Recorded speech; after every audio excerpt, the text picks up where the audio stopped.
وہ سائرہ کو امی اور مجھے ابو کہہ کے پکارنے لگی تو سائرہ کے چہرے پر وہ رونق واپس آ گئی جو 8 سالوں سے غائب تھی۔ محلے کی عورتیں جب مریم کو دیکھنے آئیں تو کچھ نے تعریف کی اور کچھ نے حسب عادت طنز کیا کہ پرایا خون کبھی اپنا نہیں ہوتا، لیکن سائرہ نے ان کی باتوں کی کوئی پرواہ نہیں کی۔ وہ اب دوبارہ اسکول جانے لگی تھی اور اس کی زندگی میں ایک نیا نظم و ضبط آ گیا تھا۔ وہ صبح سویرے مریم کو تیار کرتی، اسے اسکول بھیجتی اور واپسی پہ اس کے لیے طرح طرح کے کھلونے اور کپڑے لاتی۔ مریم کے آنے سے ہمارا وہ کمرہ جو کبھی دوائیوں کی بو سے بھرا رہتا تھا اب کھلونوں اور کہکہوں سے گونجنے لگا تھا۔ میں بھی مریم سے بہت محبت کرنے لگا تھا۔ وہ جب میرے پاس آ کے اپنی چھوٹی چھوٹی باتوں سے میرا دل بہلاتی تو مجھے اپنی محرومی بھول جاتی تھی۔ ہم اب ایک مکمل خاندان بن چکے تھے اور سائرہ کی وہ ذہنی کیفیت جو اسے خودکشی کی طرف لے جا رہی تھی اب بالکل ٹھیک ہو چکی تھی۔ سائرہ مریم کی طبیعت پہ بہت توجہ دے رہی تھی۔ وہ چاہتی تھی کہ مریم پڑھ لکھ کے افسر بنے۔ اسے مریم کے لیے بہترین اسکول کا انتخاب کیا اور اسے ہر وہ سہولت دی جو ایک سگی ماں اپنے بچے کو دیتی ہے۔ مریم بھی سائرہ سے بہت لپٹ کے رہتی۔ وہ ایک لمحہ بھی اپنی ماں کے بغیر نہیں رہ پاتی تھی۔ مجھے یاد ہے ایک بار مریم کو ہلکا سا بخار ہوا تو سائرہ پوری رات اس کے سرہانے بیٹھ کے روتی رہی اور دعائیں مانگتی رہی۔ اس دن مجھے احساس ہوا کہ سگی اولاد ہونا ضروری نہیں ہے۔ ممتا تو ایک احساس کا نام ہے جو کسی بھی بچے کے لیے جاگ سکتا ہے۔ وقت گزرنے کے ساتھ ساتھ مریم اب ہمارے گھر کا لازمی حصہ بن گئی تھی اور ہم یہ بھول ہی گئے کہ وہ یتیم خانے سے آئی ہے۔ ہماری زندگی پرسکون ہو گئی تھی اور ہمیں لگ رہا تھا کہ اب سب کچھ ٹھیک رہے گا۔ مریم کی شرارتیں اور اس کی معصومیت نے ہمارے زخموں پر مرہم رکھ دیا تھا اور ہم ایک بار پھر سے جینا سیکھ گئے تھے، لیکن ہم نہیں جانتے تھے کہ وقت کا پہیہ کتنی تیزی سے گھوم رہا ہے اور یہ سکون صرف چند سالوں کا مہمان ہے۔ وقت پر لگا کے اڑا تھا اور دیکھتے ہی دیکھتے مریم اب 5 سال سے 12 سال کی ہو گئی۔ اس کا بچپن اب لڑک پن میں ڈھل رہا تھا۔ اس کے سراپے میں آنے والی تبدیلیاں میرے لیے ایک نئی بے چینی کا باعث بن رہی تھی۔ سائرہ تو اس کی ہر ضرورت کا خیال رکھتی مگر اب میں بھی مریم کے معاملے میں ضرورت سے زیادہ دلچسپی لینے لگا تھا۔ ایک دوپہر سائرہ اسکول میں تھی اور میں گھر پہ جلدی آ گیا۔ مریم صحن میں لگی رسی پہ کپڑے پھیلا رہی تھی۔ اس کے بال کھلے تھے، وہ دھوپ میں چمک رہے تھے۔ میں برآمدے میں کرسی ڈال کے بیٹھ گیا اور اسے دیکھنے لگا۔ وہ معصومیت سے کپڑے لٹکا رہی تھی مگر میری نظر اب اس کے چہرے کی معصومیت سے ہٹ کے اس کے قد و قامت کا جائزہ لے رہی تھی۔ مجھے اپنے اندر ایک عجیب سی لہر محسوس ہوئی جو خوفناک تھی۔ میں نے سوچا یہ وہی بچی ہے جسے میں یتیم خانے سے لایا تھا، مگر اب یہ مجھے بیٹی نہیں بلکہ ایک بھرپور جوان ہوتی لڑکی لگ رہی تھی۔ میرے ذہن میں پہلی بار یہ شیطانی خیال آیا کہ یہ میری سگی بیٹی تو نہیں ہے، اور اس خیال کے آتے ہی میرا دل زور زور سے دھڑکنے لگا تھا۔ میں نے فوراً نظریں جھکا لی اور خود کو ملامت کرنے لگا کہ ناصر تم کیا سوچ رہے ہو؟ وہ تمہیں ابو کہتی ہے۔ مگر وہ خیال اب میرے دماغ میں جڑ پکڑ چکا تھا۔ ایک شام سائرہ نے کچن سے آواز دی کہ ناصر مریم کے اسکول میں فنکشن ہے، اس کے پاس پہننے کے لیے کوئی اچھا جوڑا نہیں، اگر آپ بازار جا رہے ہیں تو اس کے لیے کچھ لے آئیے گا۔ میں نے پہلے تو سر ہلا دیا مگر پھر میرے اندر ایک نیا جوش پیدا ہو گیا اور میں بازار پہنچ گیا۔ عام طور پر میں سائرہ کے لیے بھی شاذ و نادر ہی خریداری کرتا تھا، مگر مریم کے لیے میں نے شہر کی سب سے مہنگی دکان کا رخ کیا۔ میں نے وہاں گھنٹوں لگا کے گہرا سرخ رنگ کا جوڑا پسند کیا۔ دکاندار پوچھ رہا تھا صاحب آپ کی بیٹی کی کیا عمر ہے؟ میں نے تذبذب میں کہا کہ 12-13 سال کی ہے، مگر وہ قد میں لمبی ہے۔ جب میں گھر پہنچا اور وہ جوڑا سائرہ کو دیا تو وہ حیران رہ گئی۔ اسے کہا ناصر یہ تو بہت مہنگا لگ رہا ہے، آپ مریم کے لیے اتنا کچھ کیوں لائے ہیں؟ میں نے مسکرا کے بات ٹال دی، بس میں نے اتنا کہا کہ اس کی خوشی کے لیے اتنا تو کر ہی سکتا ہوں۔ مریم نے جب وہ جوڑا دیکھا تو وہ خوشی سے اچھل پڑی اور میرے گلے لگ گئی۔ اس سے کہا شکریہ ابو، آپ دنیا کے سب سے اچھے ابو ہیں۔ اس کے ان الفاظ نے ایک لمحے کے لیے مجھے شرمندہ کیا، مگر جب اس نے وہ جوڑا پہن کے مجھے دکھایا تو میری نظریں اس کے جسم کے اتار چڑھاؤ پہ جم کے رہ گئیں۔ اب صورتحال یہ تھی کہ سائرہ جب اسکول چلی جاتی تو میں گھر پہ ہی رکنے کے بہانے ڈھونڈتا تھا۔ کبھی کہتا کہ میری طبیعت ٹھیک نہیں اور کبھی کہتا کہ کام نہیں ہے، کیونکہ مریم کے اسکول کا ٹائم 12 بجے ہی ختم ہو جاتا تھا، مگر سائرہ کا اسکول دور تھا اور تھا بھی سرکاری، تو وہ دیر سے واپس آتی تھی۔ میں گھر آتا تو مریم گھر کی صفائی کر رہی ہوتی یا کچن میں برتن دھو رہی ہوتی۔ میں اسے مسلسل دیکھتا رہتا۔ وہ بچی تھی، وہ سمجھتی تھی کہ اس کے ابو اسے پیار سے دیکھ رہے ہیں۔ وہ میرے پاس آ کے بیٹھ جاتی اور اپنے اسکول کی باتیں سناتی۔ میں اس کے سر پہ ہاتھ رکھتا مگر اب میرے ہاتھ میں وہ شفقت نہیں تھی بلکہ ایک عجیب سی تڑپ تھی۔ میں اس کے بالوں کو چھوتا تو وہ ہنس پڑتی کہ ابو آپ کیا کر رہے ہیں؟ میں کہتا مریم تمہارے بال بہت خوبصورت ہیں۔ سائرہ جب واپس آتی تو میں اسے مریم کی خوب تعریفیں سناتا کہ دیکھو ہماری مریم کتنی سمجھدار ہو گئی ہے۔ سائرہ خوش ہو جاتی کہ آپ بھی اب مریم کو اپنی سگی بیٹی سمجھنے لگے ہیں۔ اسے کیا معلوم تھا کہ میرے دل میں پیار نہیں بلکہ ہوس کا بیج اگ رہا ہے۔ ایک رات بارش ہو رہی تھی۔ مریم ڈر کے ہمارے کمرے میں آ گئی۔ وہ سائرہ کے ساتھ لیٹ گئی۔ میں دوسری طرف تھا مگر میری نیند اڑ چکی تھی۔ میں اندھیرے میں اسے دیکھ رہا تھا۔ وہ سکون سے سو رہی تھی مگر میرے ذہن میں طوفان برپا تھا۔ میں نے سوچا اگر میں سائرہ کو بتائے بغیر اس لڑکی سے نکاح کر لوں تو کیا ہوگا؟ وہ کوئی گناہ تو نہیں ہوگا کیونکہ وہ میری سگی بیٹی نہیں، شرعی طور پہ وہ میرے لیے اجنبی تھی۔ یہ سوچ اب میرے اعصاب پہ سوار ہو گئی۔ میں نے مریم کو اب بیٹی سمجھنا چھوڑ دیا تھا۔ اب وہ میرے لیے صرف ایک لڑکی تھی جسے میں حاصل کرنا چاہتا تھا۔ سائرہ جب اس کی شادی کی باتیں کرتی کہ ہماری مریم جب بڑی ہوگی تو ہم اسے بہت اچھے گھر میں بیاہیں گے تو مجھے غصہ آنے لگتا۔ میں سوچتا میں اسے کسی اور کا کیوں دوں؟ یہ تو میری ہے، میں نے اسے پالا ہے، میں نے اس پہ پیسہ خرچ کیا ہے۔ میری یہ سوچ اب آہستہ آہستہ ایک گہرے منصوبے میں بدل رہی تھی، جہاں میں اپنی وفادار بیوی کو دھوکہ دینے کی تیاری کر رہا تھا اور اس معصوم بچے کے مستقبل سے کھیلنے کا فیصلہ کر چکا تھا۔ سائرہ کے اسکول جانے کے بعد گھر میں جو خاموشی ہوتی تھی وہ اب مجھے سکون نہیں بلکہ ایک عجیب سی بے چینی دینے لگی۔ مریم اب گھر کے کاموں میں سائرہ کا ہاتھ بٹانے لگی تھی اور اس دن بھی سائرہ صبح سویرے نکل گئی۔ میں اپنے کمرے میں بیڈ پہ لیٹا تھا مگر میری نظریں دیوار پہ لگی تھی جہاں سے کچن کا کچھ حصہ نظر آتا تھا۔ مریم کچن میں ناشتے کے برتن دھو رہی تھی۔ اس کی چوڑیوں کی کھنک اور پانی گرنے کی آواز میرے کانوں میں رس کھول رہی تھی۔ میں نے سوچا آج اچھا موقع ہے، سائرہ کو واپس آنے میں ابھی 3 گھنٹے باقی ہیں۔ میں ہولے سے بستر سے اٹھا اور دبے قدموں کچن کی طرف بڑھا۔ مریم اپنی دھن میں کام کر رہی تھی۔ اسے دوپٹہ کمر سے باندھ رکھا تھا اور اس کے گورے ہاتھ صابن کی جھاگ میں بھرے ہوئے تھے۔ میں کچن کے دروازے پہ جا کے کھڑا ہو گیا اور کچھ دیر اسے دیکھتا رہا۔ پھر میں نے گلا صاف کیا اور بہت نرم لہجے میں کہا کہ مریم ذرا ایک گلاس ٹھنڈا پانی تو پلانا۔ میری آواز سن کے وہ اچھل پڑی اور جلدی سے پلٹ کے مجھے دیکھا۔ اس کے چہرے پہ ایک دم سے گھبراہٹ آئی مگر پھر وہ مسکرا دی۔ اس نے کہا ابو آپ ابھی تک گئے نہیں کام پر؟ میں نے جھوٹ بولا کہ نہیں آج ذرا سر میں درد ہے اس لیے آرام کر رہا ہوں۔ مریم نے جلدی سے اپنے ہاتھ دھوئے اور گلاس میں پانی بھر کے میری طرف بڑھایا۔ میں نے پانی کا گلاس لینے کے بہانے اپنا ہاتھ آگے بڑھایا اور جیسے ہی اس نے گلاس میرے ہاتھ میں دیا میں نے گلاس کے بجائے اس کی کلائی کو سختی سے تھام لیا۔ اس کے چہرے کا رنگ ایک پل میں اڑ گیا۔ اس نے حیرت اور ڈر سے میری طرف دیکھا اور اپنی کلائی چھڑانے کی کوشش کی۔ اس نے بہت دھیمے لہجے میں کہا کہ ابو گلاس پکڑیں یا آپ کیا کر رہے ہیں؟ میں نے اس کی آنکھوں میں آنکھیں ڈال کے اسے اپنی طرف کھینچا اور کہا مریم تم کتنی بڑی ہو گئی ہو، تمہیں پتہ ہے تم اب بالکل ایک شہزادی لگتی ہو۔ اس کی سانسیں تیز ہو گئی تھیں۔ اسے ایک زوردار جھٹکا دیا اور اپنا ہاتھ پیچھے کر لیا۔ اس کی آنکھوں میں وہ معصومیت اب خوف میں بدل رہی تھی۔ وہ کچن کے کونے میں لگ گئی اور لرزتی آواز میں بولی کہ ابو آپ ایسی باتیں کیوں کر رہے ہیں؟ مجھے ڈر لگ رہا ہے۔ میں نے ایک قدم آگے بڑھایا اور مسکرا کے کہا ڈرنے کی کیا بات ہے، میں تو تمہارا ابو ہوں نا۔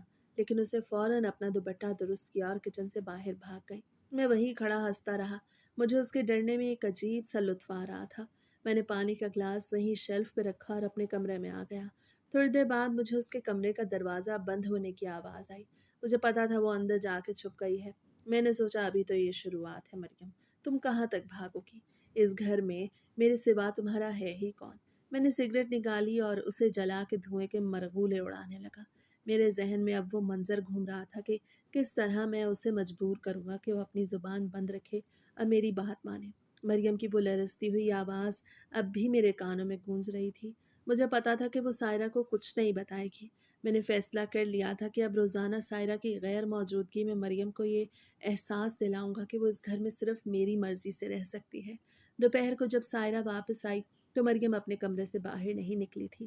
سائرہ نے آواز دی کہ مریم بیٹی آؤ کھانا کھا لو مگر مریم نے اندر سے کہا امی میرے سر میں درد ہے، میں تھوڑی دیر سونا چاہتی ہوں۔ سائرہ پریشان ہو کے اس کے کمرے کی طرف جانے لگی تو میں نے اسے روک دیا اور کہا سائرہ چھوڑو اسے، بچی ہے تھک گئی ہوگی، تم آؤ کھانا کھاؤ۔ میں نے بہت اطمینان سے اس کے ساتھ بیٹھ کے کھانا کھایا اور اسے کام کی باتیں سنانے لگا۔ سائرہ کو ذرا برابر بھی شک نہیں ہوا کہ اس کے پیچھے اس گھر میں کیا ہو رہا ہے۔ میں سائرہ کے چہرے کو دیکھ رہا تھا اور دل میں سوچ رہا تھا کہ سائرہ تم کتنی بھولی ہو، تم جس بچی کو اپنی ممتا دے رہی ہو میں نے اسے اپنی شریک حیات بنانے کا فیصلہ کر لیا ہے اور تم مجھے روک نہیں پاؤ گی۔ مریم کا وہ ڈرا ہوا چہرہ بار بار میرے سامنے آ رہا تھا اور مجھے لگ رہا تھا کہ اب وہ جال مکمل ہو چکا ہے جس میں وہ معصوم چڑیا پھنسنے والی ہے۔ اگلے دن سائرہ کے جانے کے بعد گھر میں ایک پراسرار سی خاموشی چھائی ہوئی تھی۔ میں جانتا تھا کہ مریم اپنے کمرے میں ہے اور کل والے واقعے کے بعد وہ مجھ سے کترائے گی اور آج ڈر کے مارے اسکول بھی نہیں گئی تھی۔ میں نے جان بوجھ کے کام پہ جانے کا ارادہ کینسل کر دیا اور صحن میں پڑے نلکے پہ جا کے ہاتھ منہ دھونے لگا۔ پانی کی آواز سن کے مریم نے شاید کھڑکی سے جھانکا ہوگا کیونکہ تھوڑی دیر بعد اس کے کمرے کا دروازہ ہولے سے کھلا۔ وہ بہت ڈری سہمی کچن کی طرف جانے لگی۔ اسے اپنا دوپٹہ سر پہ بہت آگے تک لے رکھا تھا تاکہ مجھ سے نظریں نہ ملانی پڑیں۔ میں نے وہیں سے اسے پکارا، مریم ذرا ادھر تو آؤ۔ میری آواز سنتے ہی اس کے قدم وہیں چم گئے۔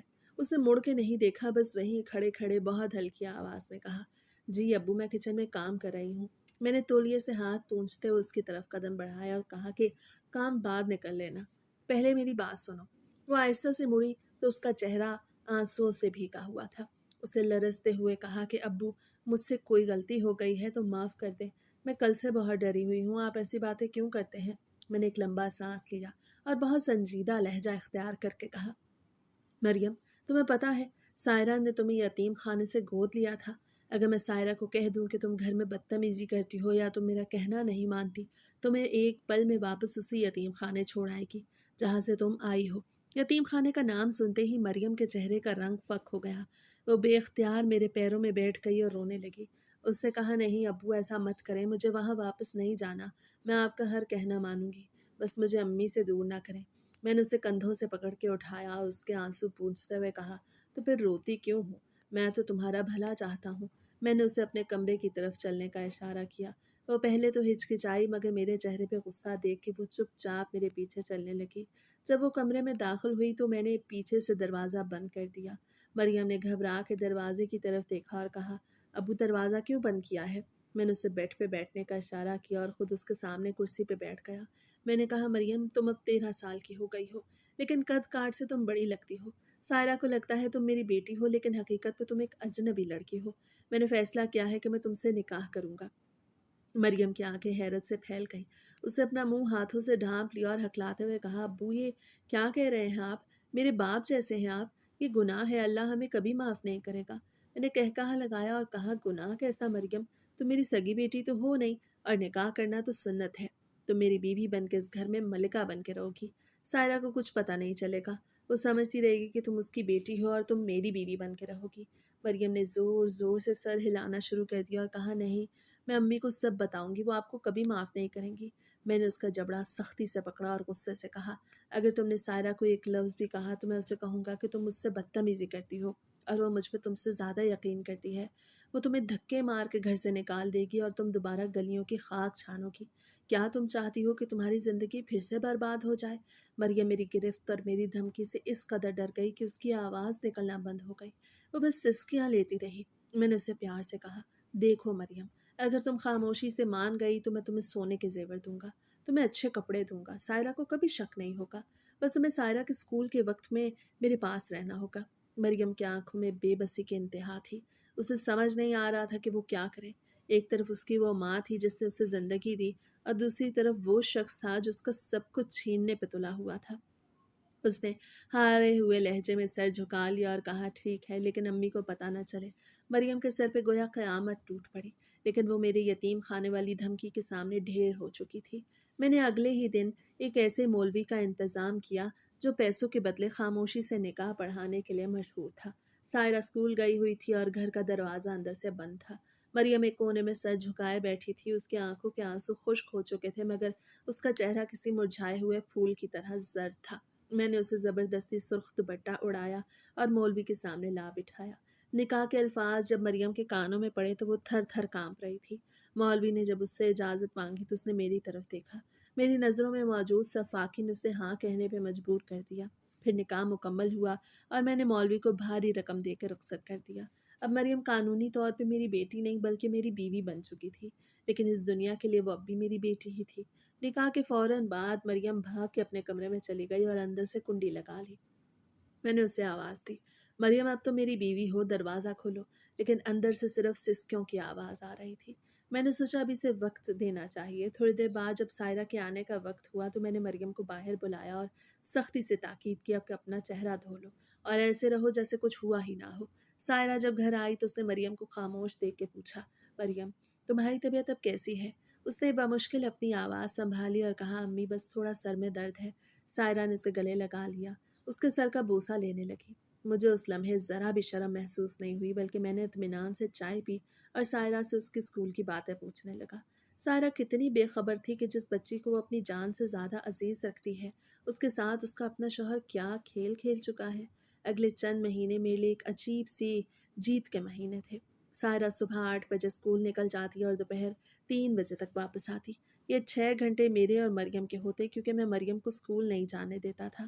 ایک دن میں نے مریم کو سونے کی بالیاں لا کے دیں اور اس سے کہا، یہ تمہارے لیے تحفہ ہے۔ اسے وہ بالیاں ہاتھ میں لی اور حقارت سے میز پہ رکھ دی۔ اسے کہا، مجھے آپ کا کوئی تحفہ نہیں چاہیے، آپ نے مجھ سے میری ماں چھین لی ہے۔ میں نے کہا لگا کے کہا، ماں تو تمہاری پاس ہی ہے مریم، بس اب میں بھی تمہارے پاس ہوں۔ پھر میں اسے اپنے کمرے میں لے گیا اور اسے مجبور کیا کہ وہ میرے ساتھ وقت گزارے۔ اس کی خاموش تڑپ اور اس کی بے بسی مجھے ایک عجیب سی طاقت کا احساس دلاتی تھی۔ میں اسے اکثر گولیاں کھلاتا تھا اور کہتا تھا، مریم یہ تمہاری صحت کے لیے ہے، لیکن حقیقت میں وہ حمل روکنے کی گولیاں تھیں، کیونکہ میں جانتا تھا کہ اگر مریم حاملہ ہو گئی تو سائرہ کو سب پتہ چل جائے گا اور میرا یہ کھیل ختم ہو جائے گا۔ مریم اب ایک زندہ لاش بن چکی تھی۔ سائرہ کے سامنے وہ مسکرانے کی کوشش کرتی لیکن جیسے ہی سائرہ گھر سے باہر قدم رکھتی مریم کے چہرے پہ وحشت چھا جاتی۔ وہ مجھ سے بچنے کے لیے کچن میں یا غسل خانے میں چھپ جاتی لیکن میں اسے کہیں نہ کہیں سے ڈھونڈ لیتا۔ میں اسے کہتا، دیکھو مریم اگر تم خوش رہو گی تو میں سائرہ کو بھی خوش رکھوں گا، ورنہ میں اسے دکھ دوں گا۔ مریم سائرہ کی محبت میں سب کچھ سہ رہی تھی۔ وہ نہیں چاہتی تھی کہ اس کی ماں کا گھر اجڑے یا اسے کوئی دکھ پہنچے۔ سائرہ اب اکثر مجھ سے کہتی، ناصر مریم اب بہت چپ چپ رہنے لگی ہے، کہیں وہ گھر میں رہ کے اداس تو نہیں رہنے لگی، ہمیں اس کے لیے کچھ کرنا چاہیے۔ میں مسکرا کے کہتا، ہاں سائرہ کریں گے کچھ۔ سائرہ کی باتوں پہ مجھے اندر ہی اندر ہنسی آتی کہ وہ کس معصومیت سے اس لڑکی کی شادی کے سپنے بن رہی ہے جو پہلے ہی نکاح میں ہے۔ وقت اپنی رفتار سے گزر رہا تھا اور مجھے لگ رہا تھا کہ میں نے حالات کو اپنی مٹھی میں کر لیا ہے، مگر قدرت کا اپنا ایک نظام ہے جس سے کوئی نہیں بچ سکتا۔ مریم کی طبیعت پچھلے 1 ہفتے سے بہت ناساز تھی۔ وہ کچھ کھاتی تو اسے الٹیاں شروع ہو جاتی اور وہ سارا دن نڈھال رہنے لگی۔ میں اسے وہی گولیاں باقاعدگی سے کھلا رہا تھا، اس لیے میں مطمئن تھا کہ یہ محض موسمی بخار ہوگا، مگر اس کا رنگ پیلا پڑ چکا تھا۔ اس کی آنکھوں کی ویرانی اب سائرہ سے چھپی نہ رہی۔ ایک دن جب میں اتنے عرصے بعد کام پہ تھا، سائرہ نے مریم کی حالت دیکھ کے مزید انتظار کرنا مناسب نہ سمجھا اور اسے لے کے قریبی لیڈی ڈاکٹر کے پاس چلی گئی۔ میں گھر لوٹا تو پورا گھر سنسان تھا۔ مجھے لگا شاید وہ دونوں بازار گئی ہوں گی، مگر تھوڑی دیر بعد جب دروازہ کھلا تو سائرہ اندر داخل ہوئی۔ اس کا چہرہ غصے سے تمتما رہا تھا، اس کی آنکھیں خون کی طرح سرخ تھیں۔ اس کے پیچھے مریم سر جھکائے رو رہی تھی۔ سائرہ نے آتے ہی زوردار تھپڑ میرے منہ پہ دے مارا۔ میں ہکا بکا رہ گیا اور پوچھا، سائرہ یہ کیا بدتمیزی ہے؟ تو سائرہ نے ایک کاغذ میرے منہ پہ مارا اور گرج کے بولی، بدتمیزی میں کر رہی ہوں یا تم کر رہے ہو ناصر؟ میں اسے ڈاکٹر کے پاس لے کے گئی، وہاں پتہ چلا کہ یہ 3 ماہ کے حمل سے ہے۔ میں نے ڈاکٹر سے کہا، یہ کیسے ممکن ہے، یہ تو میری بچی ہے، مگر مریم نے وہاں تڑپ کر ڈاکٹر اور میرے سامنے سب سچ اگل دیا کہ تم نے کس طرح اسے یتیم خانے کی دھمکی دے کے نکاح پہ مجبور کیا اور اس کے ساتھ کیا کیا ظلم کرتے رہے ہو۔ میرے پاؤں تلے سے زمین نکل گئی۔ میں نے مریم کی طرف دیکھا تو اس سے اپنی نظریں پھیر لی۔ سائرہ نے چیختے ہوئے کہا، تم ایک درندے ہو ناصر، میں نے اس بچے کو ممتا دی اور تم نے اسے اپنی ہوس کا نشانہ بنا لیا۔ مریم نے سسکیاں لیتے ہوئے کہا، امی یہ مجھے گولیاں کھلاتے تھے، میں نے سائرہ کو منانے کی کوشش کی کہ سائرہ میری بات سنو، میں نے گناہ نہیں کیا، نکاح کیا ہے، مگر سائرہ نے میرا گریبان پکڑ لیا اور مجھے دھکے دیتے ہوئے صحن کی طرف لے گئی۔ تم نے اس معصوم بچی کی مرضی کے خلاف نکاح کیا ہے، یہ گھر میرے ماں باپ نے مجھے جہیز میں دیا تھا اور اس گھر کی دیواریں تمہاری ناپاکی اب مزید برداشت نہیں کریں گی۔ نکل جاؤ یہاں سے ابھی اور اسی وقت، ورنہ میں پولیس کو بلا لوں گی۔ مریم بھی اب سائرہ کے ساتھ کھڑی تھی، اس کی آنکھوں میں اب خوف نہیں بلکہ ایک نفرت تھی۔ میں نے دیکھا کہ محلے کے لوگ بھی دیواروں سے جھانک رہے تھے اور ان کی نظروں میں میرے لیے وہ حقارت تھی جو کسی جانور کے لیے بھی نہیں ہوتی۔ میں نے اپنا تھوڑا بہت سامان ایک بیگ میں ڈالا اور سائرہ کے پیروں میں گر گیا کہ مجھے معاف کر دو، میں کہاں جاؤں گا؟ مگر سائرہ نے ٹھوکر مار کے مجھے دروازے سے باہر نکال دیا اور دروازہ اندر سے بند کر لیا۔ میں گلی میں کھڑا تھا اور پھر تپتی دوپہر میں سڑکوں کی خاک چھاننے لگا۔ میرے پاس نہ گھر تھا، نہ عزت اور نہ ہی وہ خاندان جسے میں نے خود اپنے ہاتھوں سے برباد کیا تھا۔